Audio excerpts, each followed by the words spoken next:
दरम्यान मुंबई महापालिकेच्या विकास कामांसाठीच्या निधी वाटपावरून विरोधी पक्षांसह भाजपमध्ये निर्माण झालेल्या अंतर्गत वादाच्या पार्श्वभूमीवर मुंबई भाजप अध्यक्ष आणि आमदार अमित साटम यांनी स्थायी समिती अध्यक्ष प्रभाकर शिंदे यांना पत्र लिहून आपल्या मतदारसंघातल्या नगरसेवकांना देण्यात आलेला अतिरिक्त निधी रद्द करण्याची विनंती केली आहे।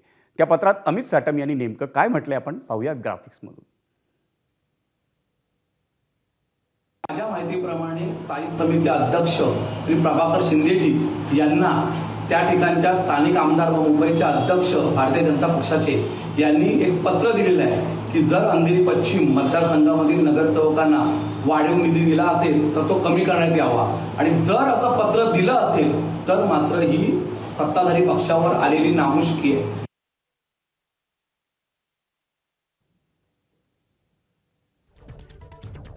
आपण पाहतोय काय पत्र दिलंय अमित साटमांनी स्थायी समिती अध्यक्षांना।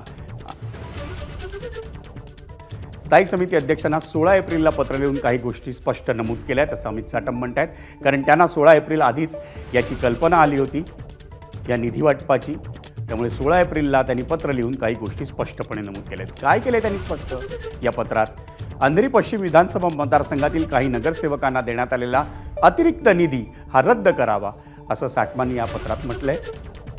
सर्व नगरसेवकांमध्ये समतोल आणि न्याय्य निधी वाटप करण्यात यावं अशी विनंती त्यांनी केली आहे। योग्य त्या उपाययोजना करण्याबाबत मी स्वतःहून कार्यवाही केली असं अमित साटम म्हणतात।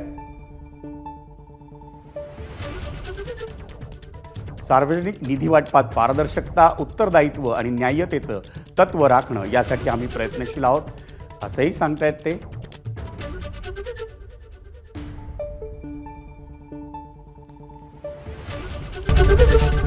एबीपी माझा, उघडा डोळे बघा नीट।